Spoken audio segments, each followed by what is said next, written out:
Hello, everyone. I'm Rania Khalek, and this is a special live episode of Dispatches. The 50-year rule of the Assad family-led Ba'athist government in Syria came to an end on Sunday in a rapidly unfolding situation that shocked the world. One day after the ceasefire in Lebanon went into effect, the HTS-led and Turkish-backed Syrian opposition groups launched an offensive to capture Aleppo. Within days, they took Hama and eventually marched into Damascus with no pushback from the Syrian army, which abandoned its posts one after another, as Bashar al-Assad fled to Russia without addressing the Syrian people, essentially handing the government over to a group led by former Syrian Al-Qaeda leader Mohammed al-Jolani, who the West has rebranded as a statesman despite a terrorist designation and a $10 million bounty on his head. As many Syrians celebrated the end of a repressive regime, with freed prisoners carrying with them horror stories from Syria's dungeons, many are pointing fingers, some at the Turks, others at the Russians and Iranians, and many at the now deposed Assad regime to explain how this happened so quickly. Others are worried about what it means for the future of a diverse and pluralistic Syrian social fabric to have a former Al-Qaeda leader in a position of power. How will minorities and secular Syrians be treated under the new emerging government? Only time will tell if Jolani's guarantees about inclusivity, unity, and respect for all are actually true. In the midst of the chaos, Israel, whose leadership has taken credit for Assad's overthrow, has exploited these rapid developments and destroyed all Syrian military infrastructure while dramatically expanding into Syrian territory under the guise of security. Now, some 20 kilometers from Damascus, with not a single objection from the international community or the new authorities in Syria, many are wondering if this is Israel's attempt at realizing its greater Israel project in the post-resistance Axis era. And then there's the potential for territorial wars between the HTS-led government and the US-backed SDF, made up of mostly Kurdish fighters in Syria's oil and wheat-rich northeast. Not to mention concerns of how the Turks might respond. And to discuss all of this, how it happened, what might come next, and more, I'm joined by veteran war correspondent and analyst Elijah Magnier, who is so patient. Thank you, Elijah, so much for joining me and for waiting throughout all these tech issues. My show looks a little bit different today, but it's still important to have this because I have so much that I need to talk to you about. So thank you for joining and sticking with me here. Thank you for having me. So, Elijah, as we were trying to do earlier, but now people can hear us because the audio is working. I want to start off by asking you, before we get into how all this transpired, can you, and I know it's a very difficult question, but just give kind of an abridged summary of the highlights of what's important to understand about how Syria got from 2011 to when the war was frozen in 2019 before we kind of get to now. I think it's important to have a bit of chronology here and to point out like how we got here and how the people who are involved got involved, because a lot of people are very new to this issue. They really only understand the Middle East from the last year or so of genocide. And so Syria is an important component of understanding the regional dynamics. So if you could give us your summary version of how we got here, but from like that 2011 era. And I know earlier you had wanted to start even a bit before 2011. Yes, thank you. I need to start, but very briefly, before 2011 to link it to what's happening in Syria, because it's very important. And I'm going to start with the story of Osama bin Laden. I'm not going to talk about Osama bin Laden. I presume many people are familiar with this name and the fight against the Soviet Union in Afghanistan. But there was a man, a Jordanian, who went to be trained in the camp because Al-Qaeda is a base, and the base in Arabic means Al-Qaeda. And this is where Al-Qaeda was born because of this name in Afghanistan. And the Arab Afghan who fought in Afghanistan against the Soviets, supported by the CIA, etc. And this Jordanian, Abu Mus'ab al-Zarqawi, went to Afghanistan to be trained in the camp with Osama bin Laden group. And then he returned to Jordan. And after returning to Jordan, he was imprisoned. And then in 1999, he went to Iraq. And this is where everything started. Because in Iraq, he managed to join a group in Kurdistan, Iraq, that was not under the control of Saddam Hussein. And the Americans were there, they knew about him, and Ansar al-Islam was a jihadist group until the Americans decided to invade Iraq in 2003. And this is where Zarqawi name came out because it was inflated by the Americans. And then Zarqawi asked the Al-Qaeda Central to take the franchise in Iraq, and he became responsible for Al-Qaeda in Iraq. And this is when the attack started. And the Americans wanted to show the identity of Zarqawi as a Jordanian, to say, oh no, this is not something that the Iraqis don't want us, but these are foreign fighters attacking us.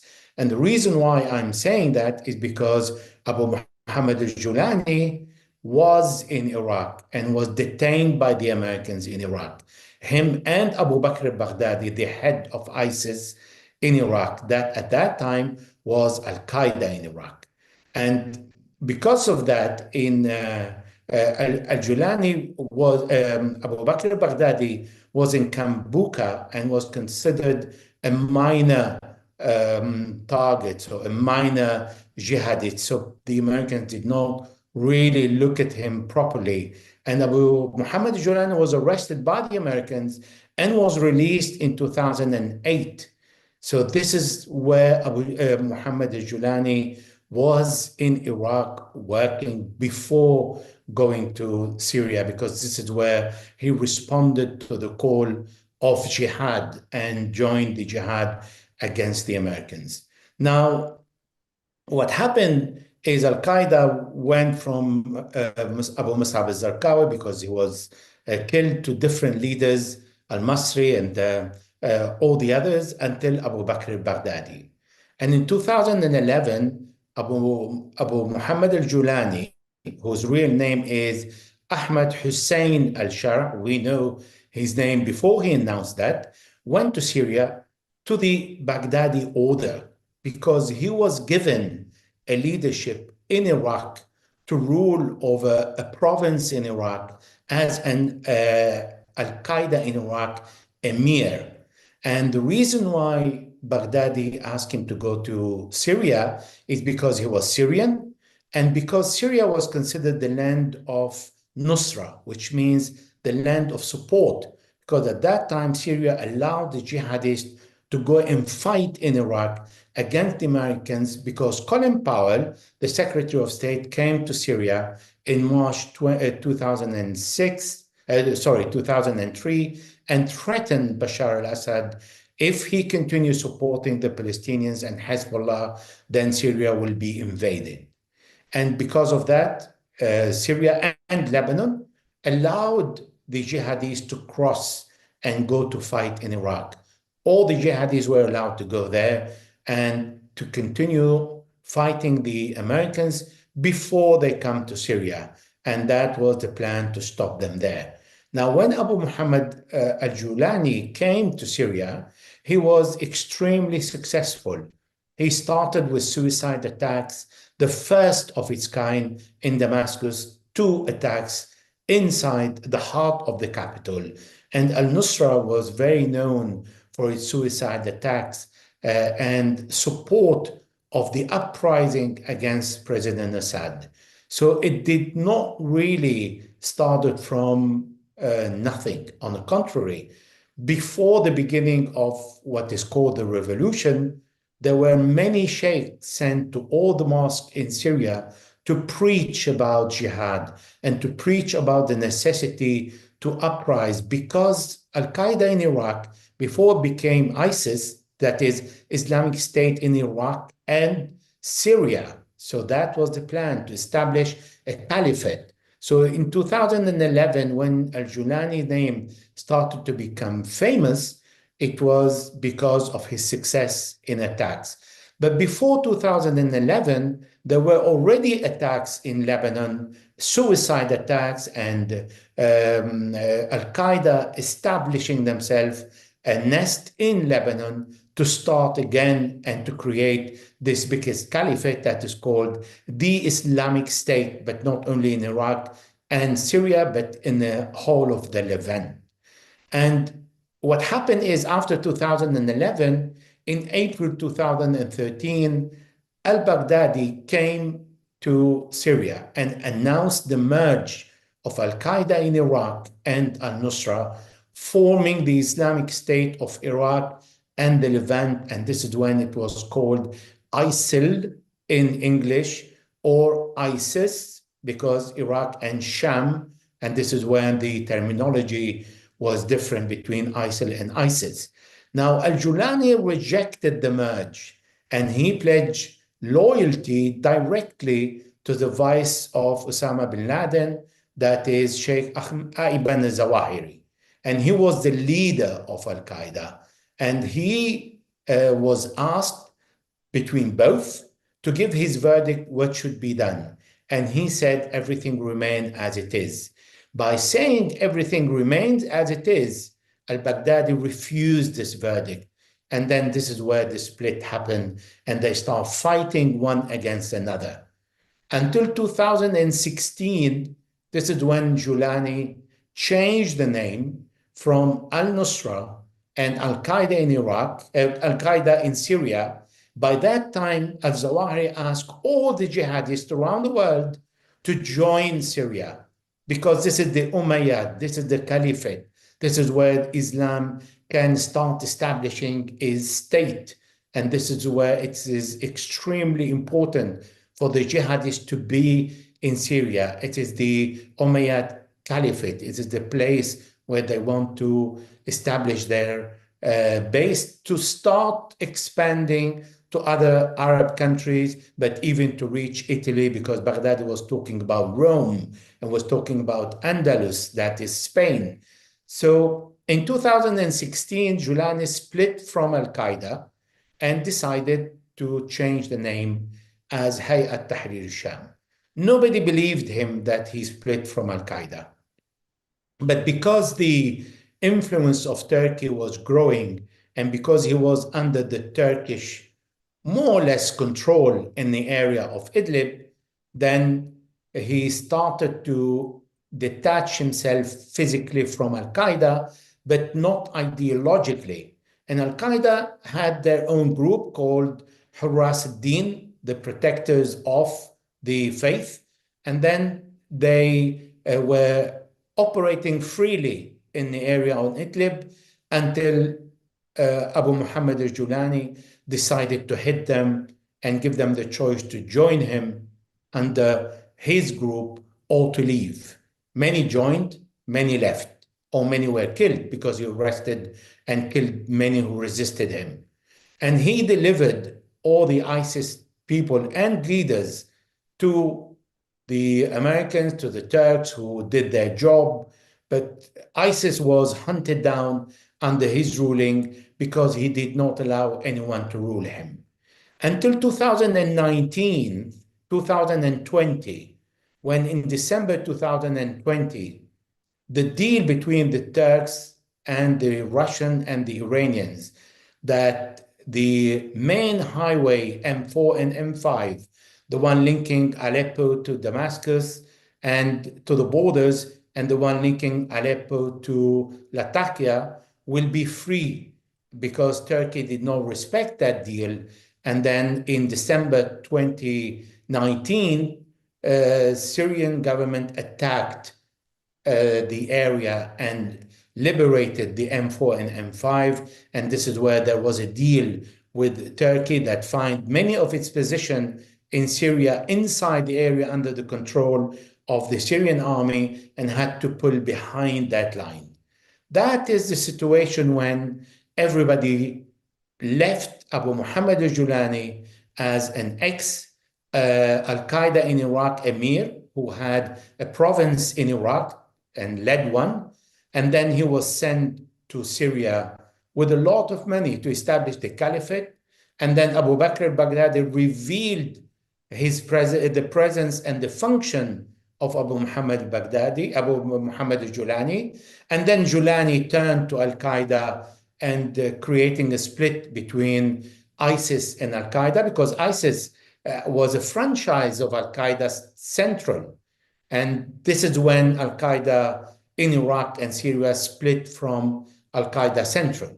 And then nobody thought ever that Abu Muhammad Julani would come with a new image or new look or new ideas or new behavior. The last time, until 2020, Al-Qaeda and ISIS were people who would quote anyone who disagree with them and chop his head off. They were not tolerant to any minority. And this is why the Syrian government, and that is important. I'm sorry if I'm taking so long. No, this is all very important. This is all very important because what you're about to say is crucial to understanding why there was people who allied with the Syrian government. Go ahead. Yeah, so the Syrian government, why Iran supported the Syrian government is because the Al-Qaeda and ISIS were starting to establish themselves different places and different foothold in different countries in the Middle East. And in particular, Lebanon, that is more fragile, and there are minorities and there are different religions. And it was important to fight these people in different land, because in Iraq, and that is important, Ayman al-Zawahiri, Al-Qaeda, the difference between Al-Qaeda and ISIS is big. Al-Qaeda believes that the far enemy, that is the Americans, should be fought first, not the near enemy that ISIS thought that should be fought first, which are all the minorities and those who do not come to terms with the same ideology, and in particular, the Shia who were called the Rafida, that should be killed at sight. Therefore, the behavior of Abu Musab al-Zarqawi, he received a letter from Ayman al-Zawahiri in 2005, intercepted by the Americans, saying, did anyone manage to destroy and kill all and exterminate all the Shia? You should concentrate more on the Americans and the army rather than on the Shia population. But it was important for al-Zawahiri to concentrate on the Shia because he wanted them to turn against the Sunni and turn the war as sectarian, so more Sunni will join his rank, because the majority in the world are Sunni, not Shia. So, and he managed and succeeded in many steps during his ruling and after that. So because of that, Hezbollah in Iran came to join, not to support Assad, but to support the Syrian government that was fighting these people. And they cannot fight these people on their own. They need an army. And the Syrian army is made of 70% of Sunni. They knew if they are caught, they will be killed at sight, and they were. We've seen so many scenes on video of ISIS taking all the members of the Syrian army, Sunni, Shia, Druze, atheists, anything. They would kill them, execute them, and then cut their head and show that on video. During 2013, we've seen hundreds of these videos that ISIS used to make a point to show it to the world. So, and the fighting of these people in Syria was important because they wanted the center of the caliphate in Syria. Yeah. So it's important you mention all that, because the narrative that you'll hear in Western media and by people, by others who are incredibly invested in overthrowing the Syrian government, was always that there was this, magnificent revolution that was put down, and Russia and Iran and Hezbollah stepped in to help put it down because they just hate people. When actually there was an Arab Spring uprising in Syria, like a lot of the region, and sadly it was very quickly militarized by all sides. But the way the US was behaving, the way the Gulf states were behaving, which is all you can go read about. This is like not a conspiracy theory. It actually happened. They funded and armed a collection of sectarian groups to try to collapse the Syrian state. And in order to prevent that, because it was a threat to the entire security of the region, not just to Syria, because it led to the rise of ISIS, you had actors like Hezbollah, like Iran, also the Iraqis, by the way, because what happened in Iraq is the rise of ISIS in Syria ended up screwing Iraq because that's how it ended up taking over massive parts of Iraq. I mean, this was a regional fight. And when people sit there and say Assadist, Assadist, this would be, I think, comparable to maybe World War II. I mean, nobody goes back and says you shouldn't have allied with Stalin against the Nazis. Because that was the kind of alliance we're talking about here, where there's a bigger monster to fight. And so all that's to say, I appreciate you explaining the roots of Muhammad al-Jawlani, because this fight after the Syrian government, with the help of many of its allies, particularly the Iranians, the Russians, and Hezbollah, ultimately ended up taking back a lot of its territory that was taken over by these ISIS and Al-Qaeda groups, which caused so much devastation. And there was a huge war, and many people died in sacrifice to fight these groups from across the region, and especially in Syria. That gets frozen around 2019. And the reason I say that is because then after that war kind of was frozen and the Syrian government took back a lot of territory and was controlling a lot of territory, you had also the US. We don't have to go too much deeply into this, but the US was also backing the SDF, which was essentially the Syrian version of the PKK called the YPG, which is mostly Kurdish fighters. And with them was helping occupy, and still is occupying, about a third of Syria, where Syria's oil fields are. So the US was occupying Syria's oil fields. Syria had no access to its own oil or wheat, implemented the Caesar sanctions, which destroyed whatever was left of Syria's economy after the war. Of course, the Syrian government is to blame for not doing anything about that economic crisis. Obviously, under sanction, it's very difficult to deal with feeding your people and serving your people, but sanctions also kind of empower an oligarchy and a mafia-like state that sort of takes over. And in the case of Syria, it really did become a shell of itself in many ways. So economically, Syria wasn't doing well. People didn't have any electricity. You had these sanctions. They have no access to their oil. And I know I'm very much simplifying this, but then Elijah, if you could bring us to what happened recently after the genocide in Gaza, which dramatically drained and weakened Syria's allies, in addition to the war in Ukraine, which has Russia busy. Then you get to the ceasefire in Lebanon, and feel free to add anything to that I may have missed. I know I made that very simple.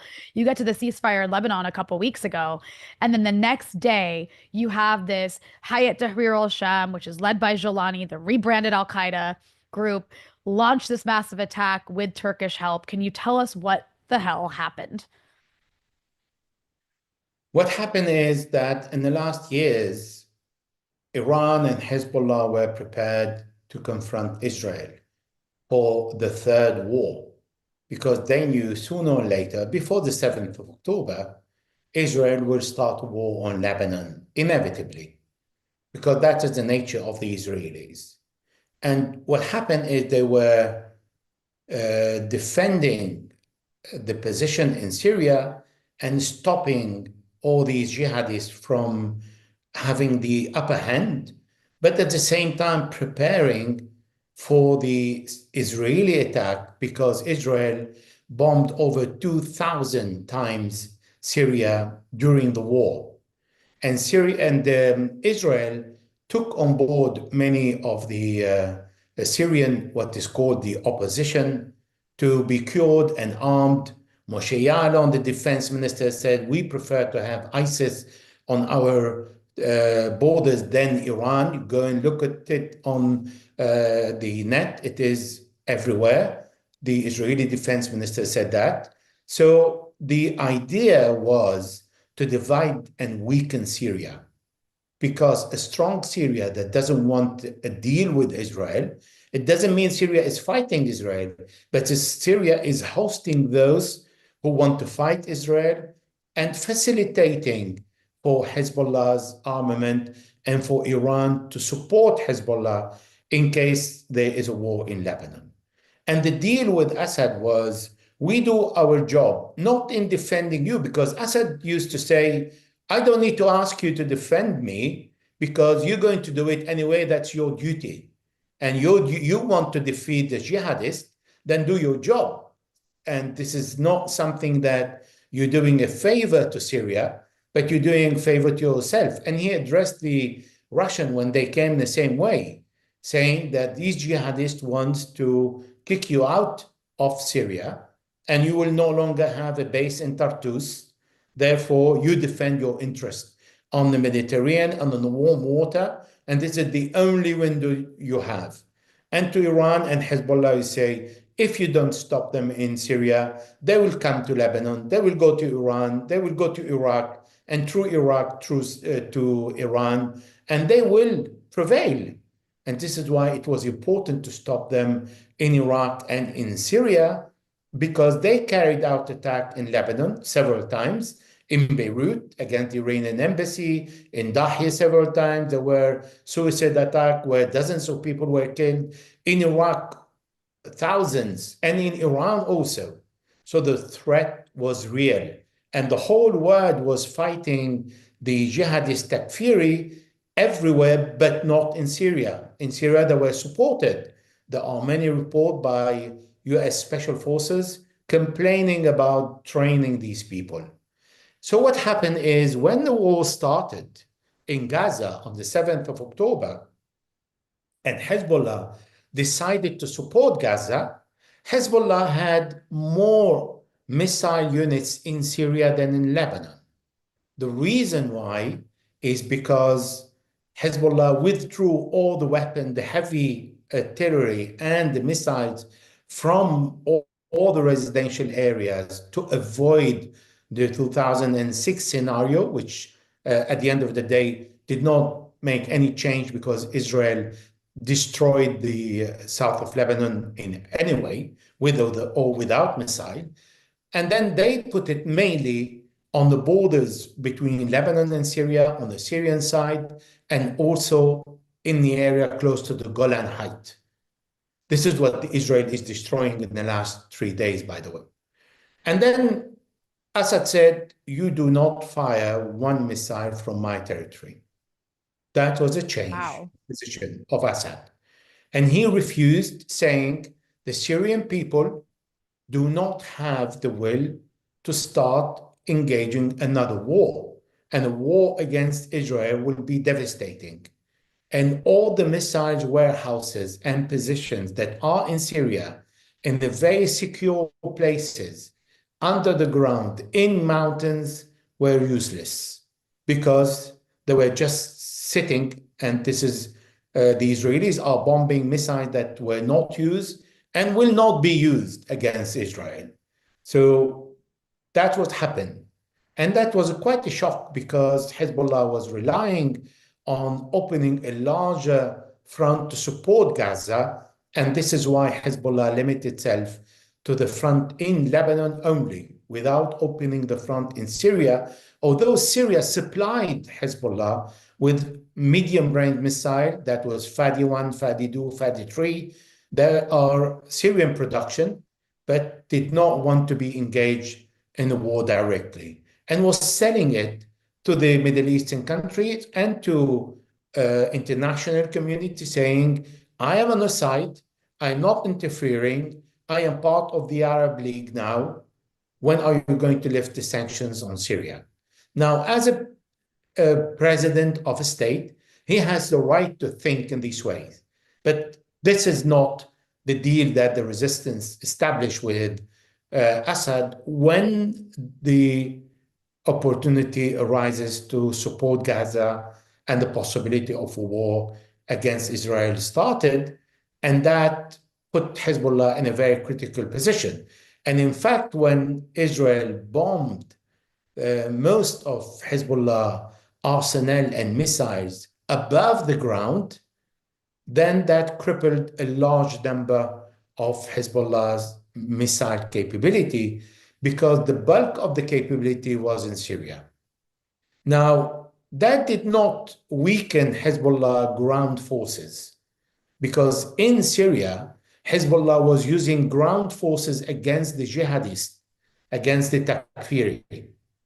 And 48 hours before the fall of Homs and Hama and Aleppo, Hezbollah sent thousands of fighters to Hama because the idea was, again, to confront these jihadists. But then these people came to Aleppo and behaved differently. And that behavior allowed the Syrian army to say, wait, I mean, these are not going to chop off our head, and they coming and saying, we don't want to fight you. We just want to return home, because the majority who led the fight were off Aleppo when they entered into Aleppo. This is why we saw in videos that the people returning home, because they came with this intention, with a very good PR, showing that, well, actually, these not the jihadis that we knew since 2011, and we knew until 2020. Inside Idlib, what was happening was infighting to see who's going to rule, and Abu Muhammad Julani prevailed. Now, because of this behavior, the army did not have the appetite to fight. And few thousand of Syria ally cannot hold on to 25,000 square kilometers, that twice, more than 2.5 times of Lebanon. That is the whole rural area in Idlib and rural Aleppo. So they pulled back to Hama. And then Hama was the line of defense. And then the army in Hama said, I'm not fighting. And at that time, Bashar al-Assad was in Syria and informed President Putin that the withdrawal from Aleppo was only tactical, that he's going to regain it. And then he returned to Syria, and then the tactical withdrawal from Aleppo became a second withdrawal from Hama. And then the line of defense was established in Homs and in Damascus to maintain the link between Homs and Damascus, and also Latakia, because that is important with the two provinces, Latakia and Tartus. And what happened is the attack started from the south, bless you. And Thank then you. from the people in Dara started to head toward Damascus. And what they have done is they turned around Damascus. They went on the west side of Damascus. The Americans released the Maghawir Thawra from the Tanaf, attacking the east of Homs and the road between Homs and Damascus. So the situation was completely different, where there is a different behavior of the attacking forces. They are not behaving until now, but we need to wait still. I mean, it took them 11 days. In 2 weeks, we cannot judge if these are going to remain as they are. If they kill Julani, who's going to lead? How they're going to get their revenge? We have no idea how things will unfold in Syria. So because of the fall of these lines, and the Syrian army was changing their clothes, dropping their weapons, as in 2003, when the Americans occupied Baghdad and were advancing toward Baghdad. So the Iraqi army left, and the Syrian army left and did not want to fight. And this is when all the allies pulled out, and around 9, 10 o'clock in the evening, and this is when it was the destiny of Syria, in particular Damascus and Homs, were sealed. And then this was triggered Bashar al-Assad to leave to Latakia, and then from Latakia to Russia. That is more or less militarily what happened. So there's a couple things I want to say about that and get your comments on here. There's this article by Ali Heshim and Muhammad Ali Shabani in Amwaj, which is titled "The Inside Story: Hezbollah, Iran, and the Downfall of Assad," and in it references his that he had that Assad, after the Aleppo was captured and he was in Moscow, came back. He says he lambasted his commanders as corrupt and untrustworthy, describing his army as a collection of thieves who cannot be relied upon. Now, what I find fascinating about that is, of course, the Syrian army, like like all sides in Syria actually had turned to, kind of looting and stealing on the side and selling things to make money. And part of the reason for that is because they were being paid so little, right? This is an army of conscripts. The economy was really suffering. I think some people were getting paid as much as like $10 a month, maybe $50 a month, depending on what your rank is.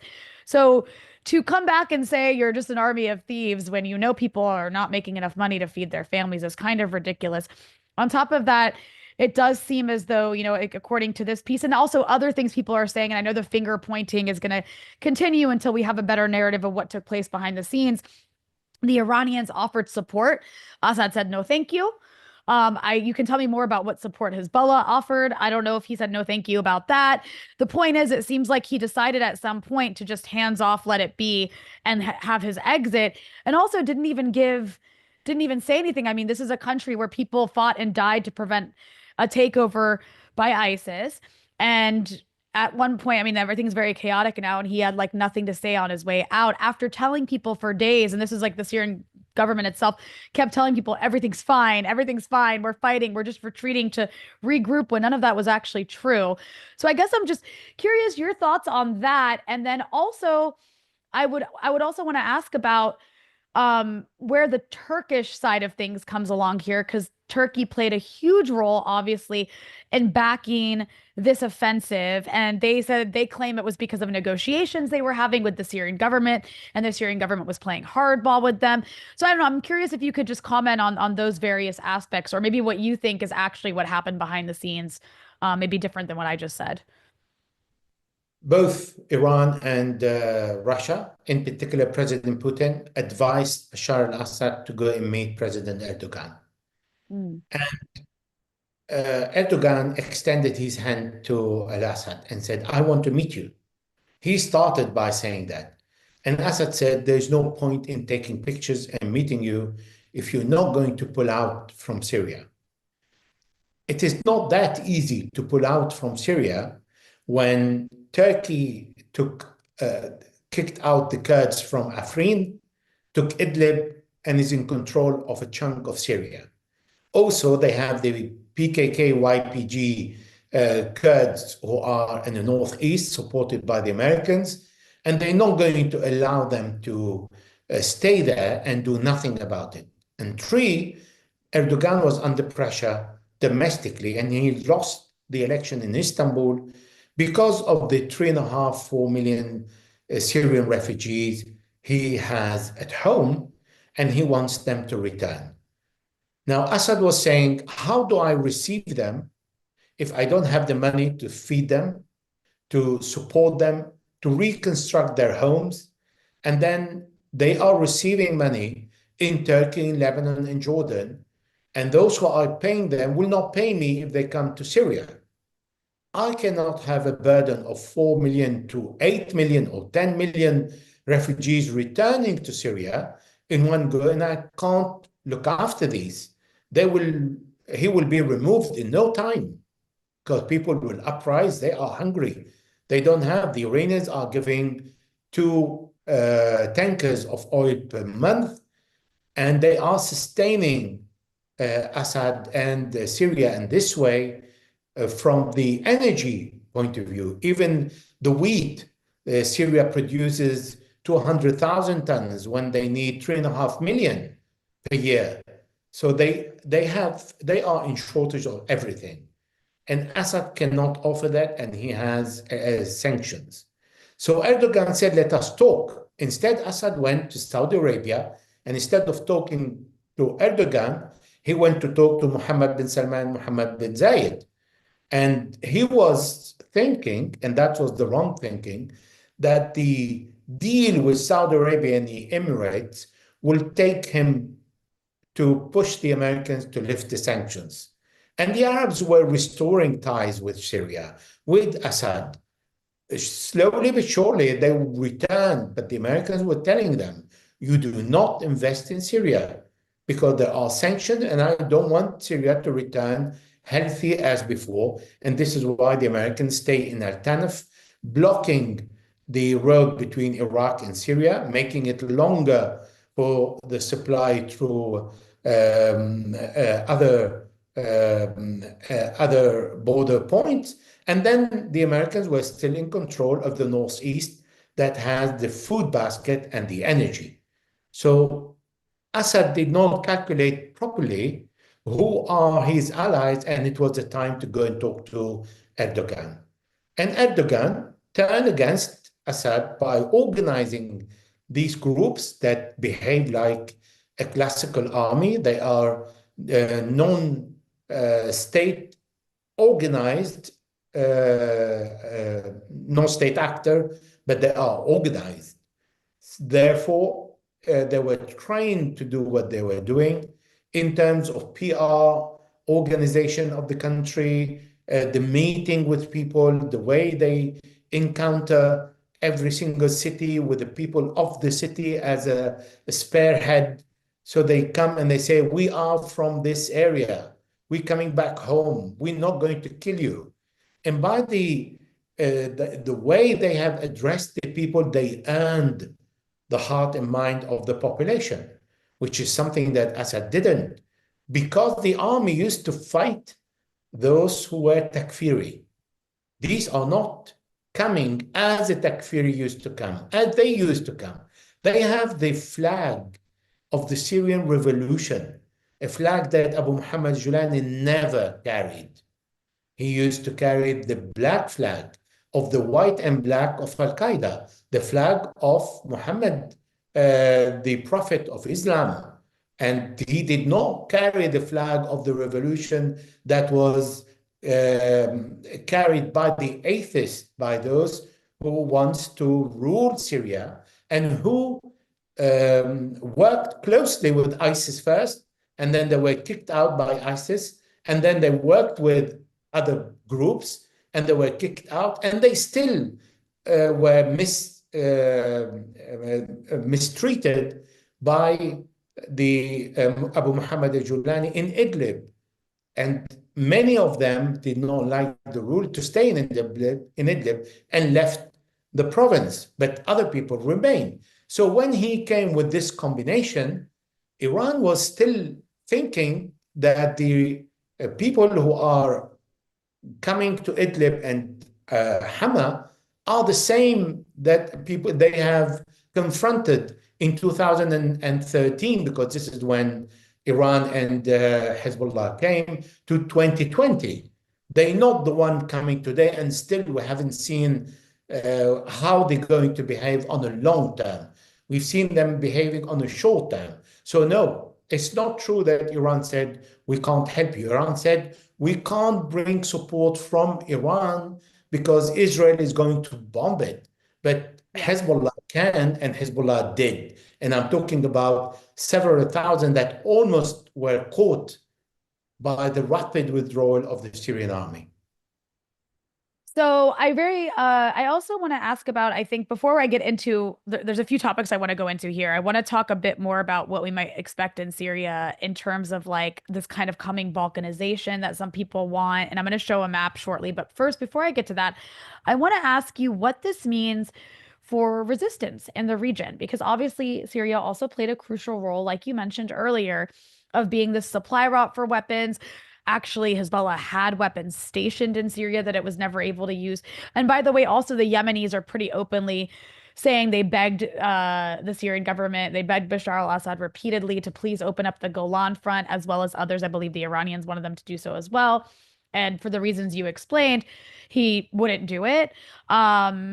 So all that's to say, now you have HTS, which so far has said nothing about its opinion on Israel, except for some rebel leaders every so often giving interviews to Israeli media saying, we want to normalize with you. You're our friends. Thank you for what you did against Iran and Hezbollah. And they haven't said much, and we're going to get into the Golan, but they haven't said much about what Israel's doing in the Golan, which is another crazy aspect of all this.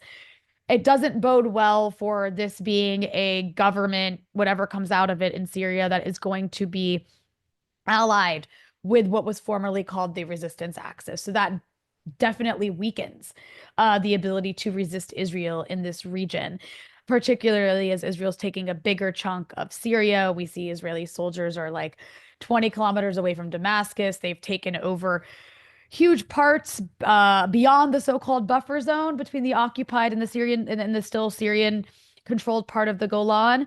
Um, and they want, and I don't think they're going to go away. They have a project about greater Israel. I guess my question for you is, what does this mean for resistance?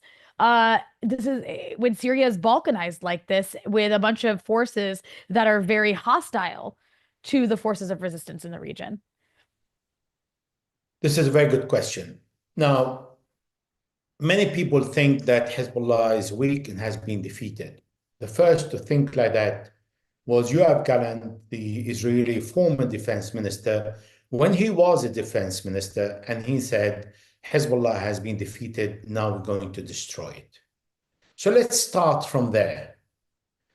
Israel managed to sabotage the pager and the ICOM communication system of Hezbollah, killed the Secretary General, killed several high-ranking commanders, and destroyed a large number of missiles that were stored above the ground.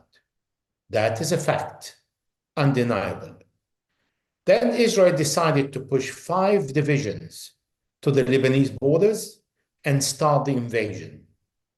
If Hezbollah was defeated and now they are destroying it, then we should have seen Israel in Beirut. That's a logical thinking because there is nobody who stopped them. Like now, there is nobody in Syria to stop them. Therefore, if Hezbollah has been defeated, then what's a problem for Israel to occupy and not to ask for a ceasefire? Now, this is the point.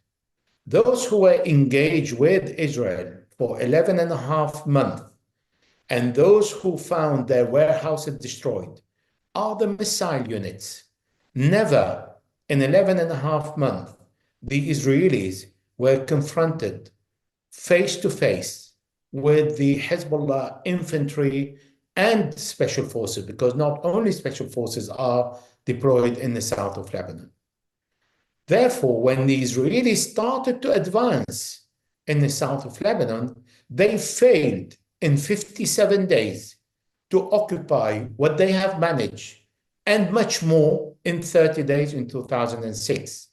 And Hezbollah did not have a sabotage operation, leaders killed, commanders killed, and its arsenal destroyed as Hezbollah, as Israel did prior to the battle in 2006. So all the advantages, according to the Israeli narrative, was present.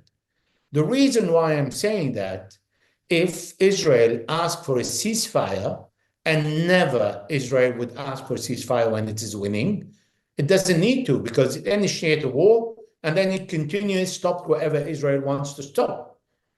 Then if Israel asked for a ceasefire, it's because they failed even to occupy Khiam village. They took half of it. They didn't go to the road between Nakura and Tyre. They stopped before the middle of the road, and they went back to Shama, and in Shama they were attacked, and they went back again. So when they met the infantry, they have failed. So they accepted the ceasefire. Now, if they respect it or not, that's another thing. But they accepted the ceasefire. And they accepted it also after 2 days, after a Sunday, where half of Israel's population, 4 million, went to the shelter, which means Hezbollah used the missile that it has inside Lebanon to attack the Israelis. Now, the Ridwan forces and the infantry are more or less around 30,000. They've used 1,500 against the Israelis, no more, because it is not a question of the number of troops in a guerrilla warfare, in particular in an urban warfare. The elevated number of group means the elevated number of casualties. So to support Syria with several thousand is very easy. It is not because Hezbollah has been defeated. Those who are saying this narrative, they need to think about the fact that I have presented now and think about it. When Hezbollah sent several thousand to Syria, these several thousands 2, 3,000 can never make any difference unless the Syrian army wants to fight, because they cannot cover a geographic area against other group by tens of thousands advancing in open space. They're not inside the city. They are in open space. They can hold on the city, but they cannot hold on the city on their own. And what's the point? Destroy Hama, or destroy Homs, or destroy Damascus and be engaged in a war that can last 8 months, 1 year, and then for what? When the army said, I'm not fighting, then these left. But the Iranians could not bring support from Iran because the Israelis would bomb them. And that's normal. And the reason why Israel went into Syria so easily, because for 13 months, for the last, let's say 12 months, since the beginning of 7th of October, Israel consistently destroyed in 11 months most of Iran warehouses, big warehouses in Syria. And Benjamin Netanyahu said it. He said, the reason why we have managed to weaken Hezbollah is because we managed to destroy Iranian warehouses in Syria. These are Netanyahu's words. And why this happened? Because the first day he started to bomb these warehouses, the Iranian went to Bashar al-Assad asking him and telling him, if you are silent and you will not retaliate, Israel will continue. He said, I am not retaliating. I'm not engaged in this war. So he refused the request of Iran to engage in the war. He refused the request of Iran to engage with Erdogan. He refused the request of Putin to engage in this war, to go and talk to Erdogan. And Hezbollah said, well, we know these are Takfiri coming to us. We have to fight them there before we fight them in Baalbek, Hermel, and the north after they cross from Qusayr.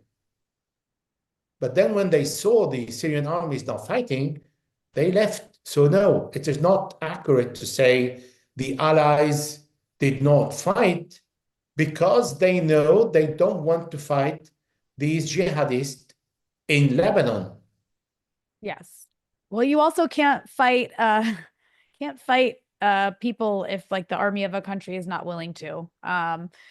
So I actually want to bring it now to the issue of what's happening with the Israelis, because over the last 48 hours or so, the Israelis have essentially bombed most of the Syrian military's equipment, including its Navy fleet, including its jets, I think, including all its weapon stores. And what's shocking about this is the way that sorry, I'm having some issues showing a map, but what's shocking about this is the way that the newly formed authorities, I guess, in Syria have said absolutely nothing. So the Israelis have taken out Syria's ability to essentially defend itself. And in that time, they've also invaded Syria and come deep into like the Golan. They're 20 kilometers away from Damascus. The international community has said nothing.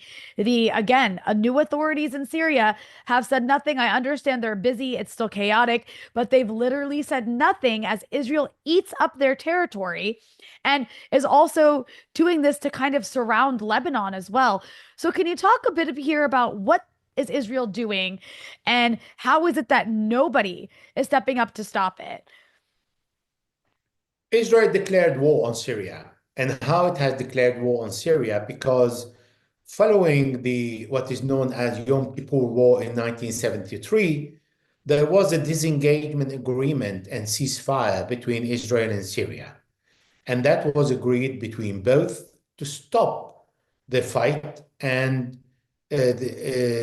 establish a zone where nobody can cross, and then in the Golan Heights remain Syrian territory according to international laws. And we refer here to United Nations Resolution 497 and other resolution that followed, like the 497, like 242, where Syria has a right to take back all the countries or the part of the country. and Israel should withdraw. Now, what happened is Israel revoked that agreement. By revoking it, Israel returned to the state of war. But the state of war was declared unilaterally. So Israel said, okay, I'm no longer interested in a disengagement ceasefire agreement. Therefore, the ceasefire doesn't suit me. It means I am in a state of war, and they pushed the forces and they already occupy 1,200 square kilometers in the Golan Heights. They occupy the Mount of Hermon that is in the Lebanese-Syrian side, and that is the Syrian side only is around 600 square kilometers, because all in all, the Mount of Hermon is 1,000 square kilometers. And then they have advanced on the line of Konaitra, and then they stopped at around 25 kilometers from Damascus. Now, what they have also done is they carried out more than 310 or 400, 350 or 400 strike, saying that they are defending themselves and their aim is to free the prisoners in Gaza. Don't ask me how that works, because it doesn't, but this is what the Israelis are saying. So they defend themselves. Nobody fired one single shot against the Israelis. And the prisoners are in Gaza, but they're not in Syria. But for Netanyahu, this is his narrative. And what Abu Muhammad Julani at the Umayyah Mosque came out and said, while the country is bombed, that our enemies are only Iran and Hezbollah. No mention of Israel. And what Israel did, said, thank you very much, but no, we're not interested in the way you think. And they went and bombed all the warehouses of all the strategic missiles, the anti-air missiles, the research manufacturer, where Syria is capable of manufacturing weapons. It was manufacturing missiles. All that has been destroyed. The Navy been destroyed. Every single MiG and Sukhoi plane and helicopter, they all carry chemical weapons according to the Israelis. So they went even with drones, one by one, destroying them. Every single airport was crippled. Syria cannot lift its head in the next 20 years if there is someone willing to rearm Syria. Today, Syria has light weapons, exactly like the Lebanese army. Nothing more.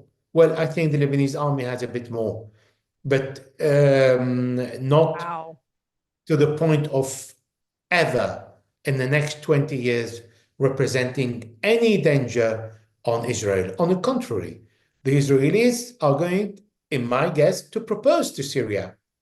Well, now you can't fight. Would you like us to take all of your country, or are you going to sign a peace deal? The Golan Heights is ours. It will never be yours. You agreed to give us the Golan Heights.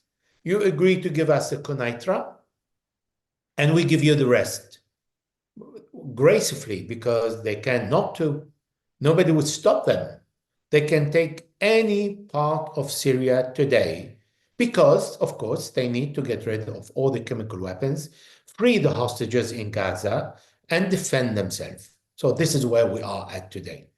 Now, as I said, no Air Force, no Navy, nothing, no ground forces, and Julani did dismiss the army to their home. And they will recall the army gradually when they form committees to look into every single member and how they want the members to return to work. But return for what? There's no army. There's no need. The army doesn't have anything. The Israelis destroyed the intelligence service of Syrian. They destroyed the register, the civilian register, the passport. They destroyed everything, all the files that are in Syria. And nobody fired a single bullet against the Israelis while they were carrying out this aggressive act. And the Syrian were counting how many statues of Bashar al-Assad and Hafiz al-Assad were removing. That was their priority. And we did not hear anyone in Syria talking about the Israelis. And I think, in my opinion, the reason why they're not doing that is because if they start talking about, well, we need to confront Israel, then the sanctions will not be lifted. These are jihadists and we need to be careful, and then sanctions should remain. And then this is where Syria will go toward Libya and will be totally impoverished and will be a civil war. Well, that sounds like an even more disastrous I mean, I don't even know what the most disastrous outcome is anymore, but all of this is just shocking to witness almost overnight. And Benjamin Netanyahu did go to the Golan and make a speech. And I'm really sorry I can't share my screen because I'm not sure how to do it on StreamYard, but I had it ready to go.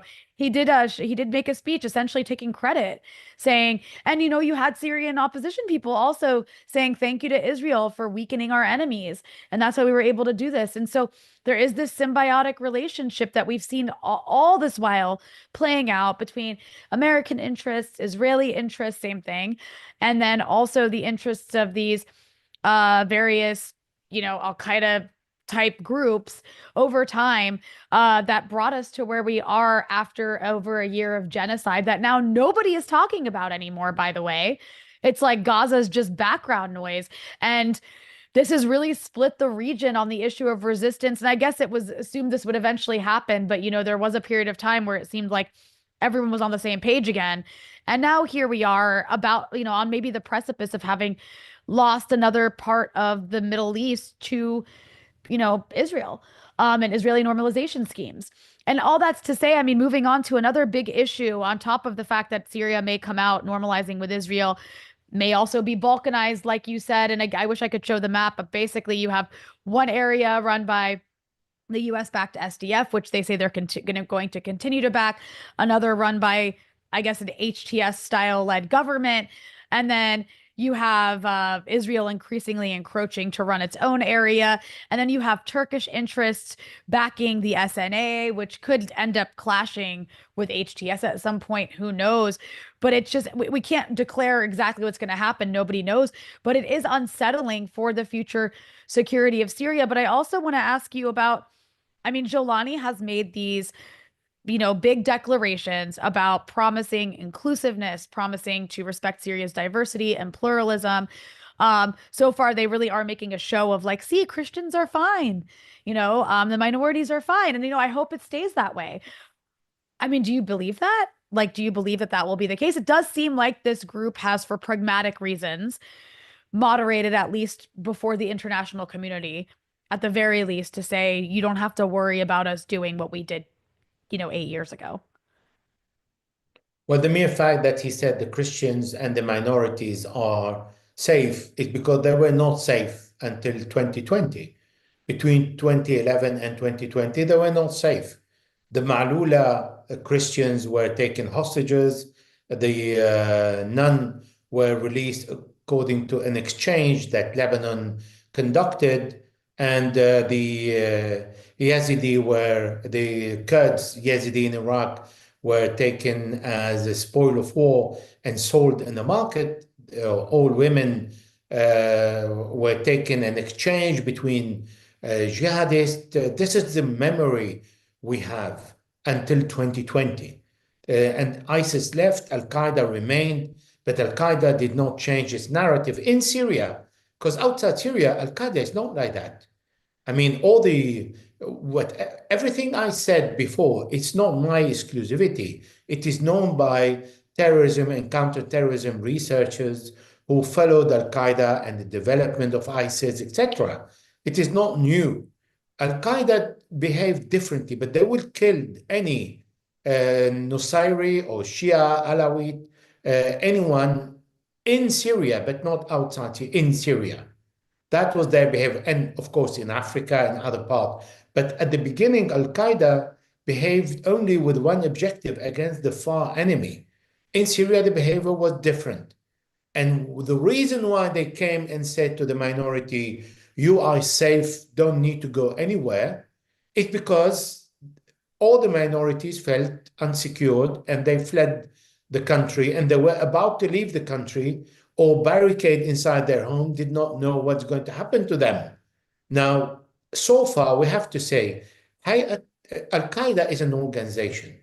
Hayat Tahrir Sham is not Al-Qaeda because it has a different name. If the behavior of Hayat Tahrir Sham is a takfiri, then it is a Hayat Tahrir Sham takfiri.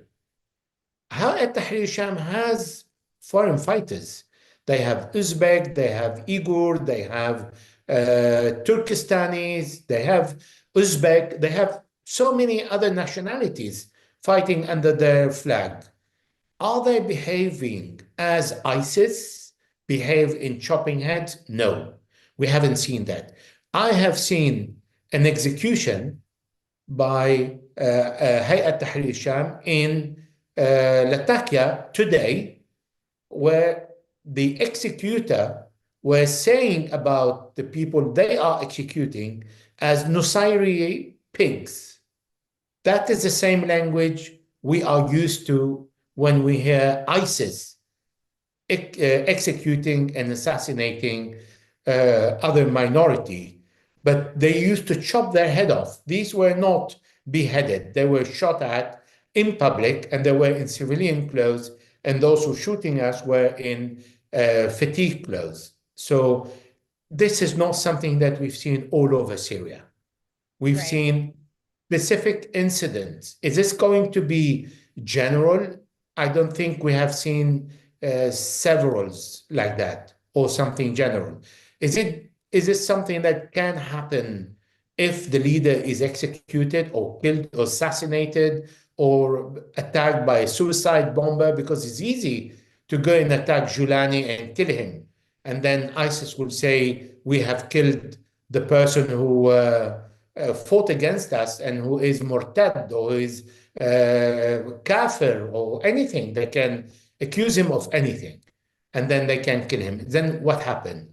The euphoric moment will be against the population. Most probably yes, and probably no. We don't know yet. So it's all under test. This is why no one dares today to say there is going to be a civil war or no civil war, or there's going to be an organization of the country differently, or the government will succeed, or people. There are serious problems in Syria.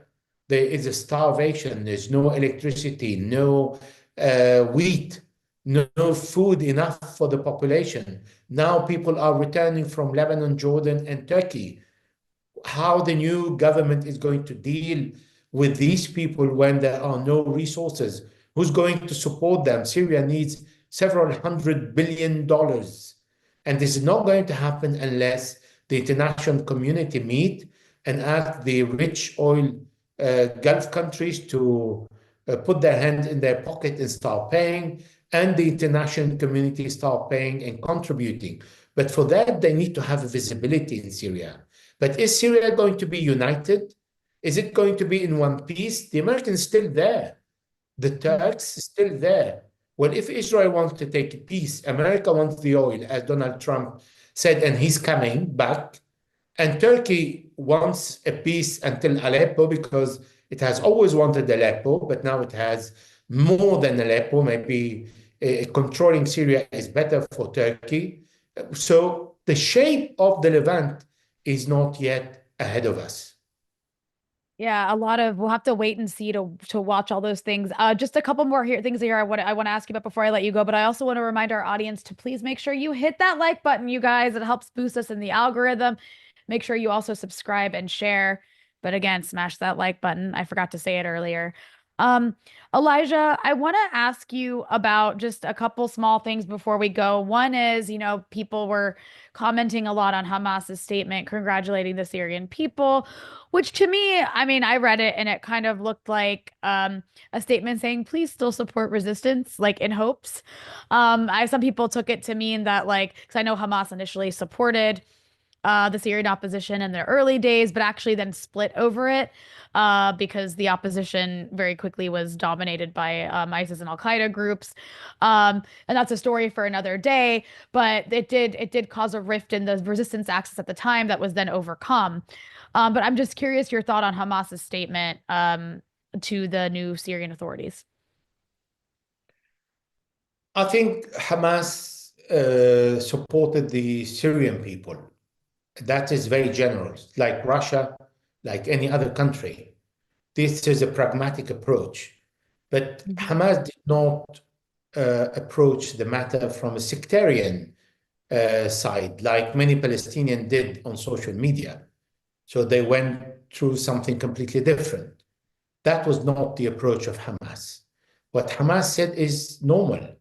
Anyone would support the will of the population to change their ruler or to rule if this is the will of the people. And it shows what we have seen in Syria, that for now, this is the will of the people in the state, in the euphoric state that they are today. If this is going to last, I hope so. If the Syrians change their leader, this is their right of self-determination, as any nation around the world. This is why we stand against what the Americans are doing when they interfere in regime change anywhere in the world and go and occupy countries. We cannot maintain this if we say, well, no, Assad should stay if the people decided to remove him.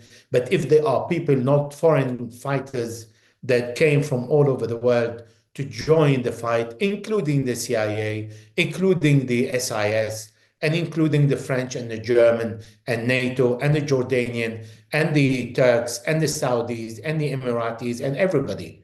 That was the case during the war. Now we have seen a kind of a peaceful transition and a will of people to decide who they want their leader to be. They haven't decided yet, and the government has not been formed, and Israel is not allowing that to happen. America is not allowing them to happen. Lifts the sanction on the Syrian people, stop bombarding Syria, allow these people to rule. Let us see if these are going to be jihadists, takfiri, or they're going to be Syrian who are taking things in their hand and ruling their own country with a governor, with a government that is going to look after the population. That's the best anyone can wish to any country. So what Hamas did, I think, is very normal.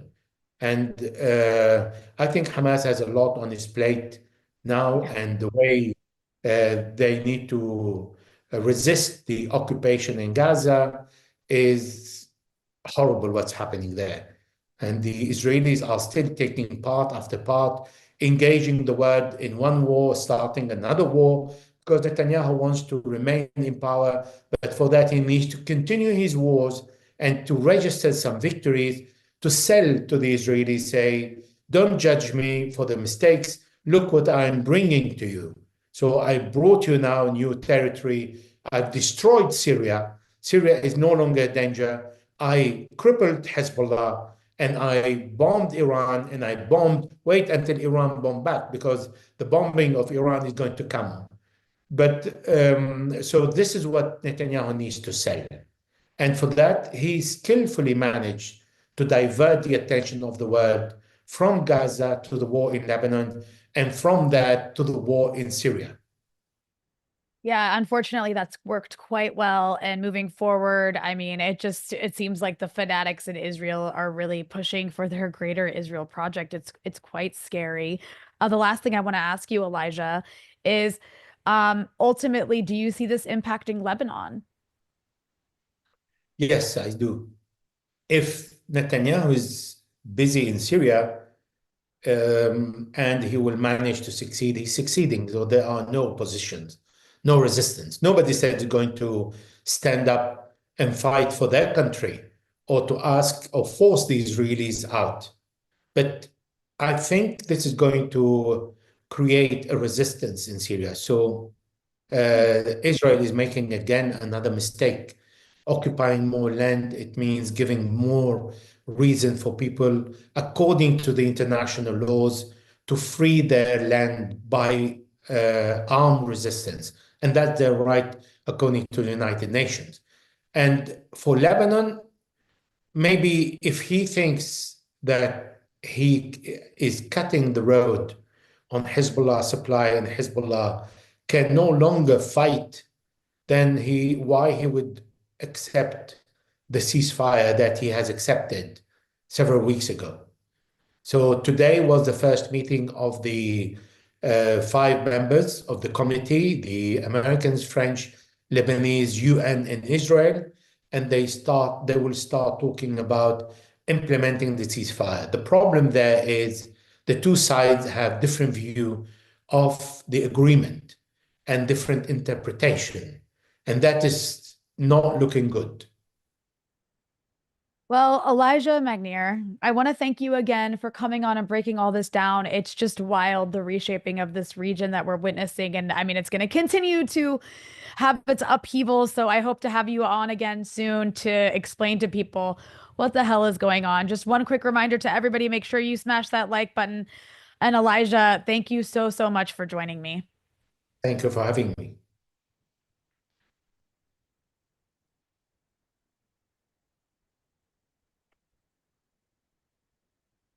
And I'm not sure if we're done. Just one second. Let me get the okay that we're done.